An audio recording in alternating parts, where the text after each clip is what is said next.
सरकारंकर योजना कौन सठिक समय सठिक लोकों पाखे पहुँची पारुछि।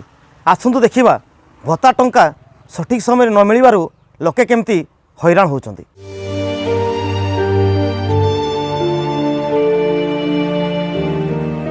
भत्ता टंका उपरे निर्भर पूरा परिवार।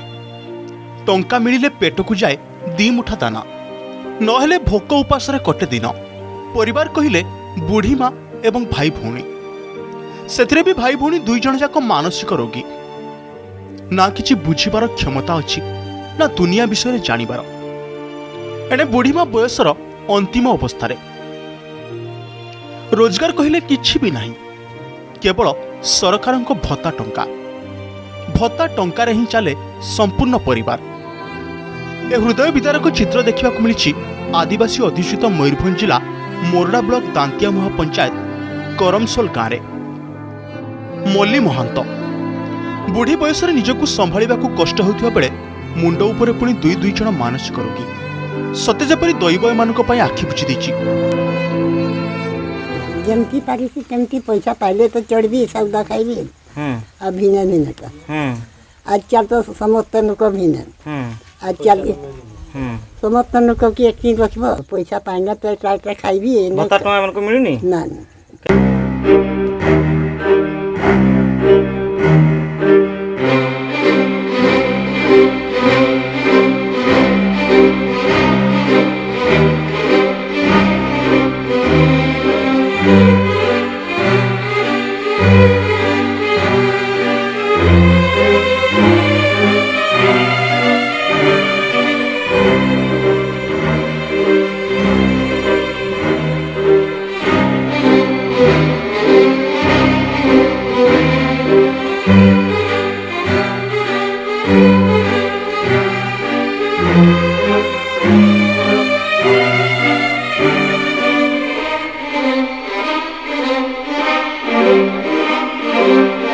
पाखापाखि 10-12 थर जाइए पचारि पचारा ए मास मिल आसन मास मिल एमती कहते गड़े चलती।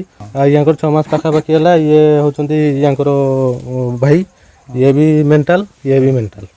तो या 6 मास पाखापाखि है मेडिसिन भी खाई ना। तो ये मनुष्यर कौन हम आप कहतु। सरकार को एतिकी डिमांड करी दाबी करुच्ची जे ये परिवार को जदि टिके आखि दृष्टि जदि पड़ता बा तांको जदि न्याय मिलता बा तांको जदि ठीक समय तांको भत्ता जदि दिया ही पारि था ताहले से माने बंची जिबे एवं ठीक समय से माने चिकित्सा मध्य ही परिबे।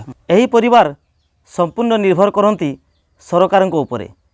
सरकारंकर भत्ता टंकार एमानकर परिवार चले। जो मास एमानकु भत्ता मिले सही मास एमानकर पेट को जाए दाना और देह को कना। जो मास एमानकु भत्ता मिलेनी सही मास चलिबा एमानक पई बहु कष्ट हो जाए। बाकी रहिला केबे सरकार एमानकु सठिक समय भत्ता प्रदान करुछंती। मयूरभंज करमसोल जयंत धड़ा, अर्गस न्यूज।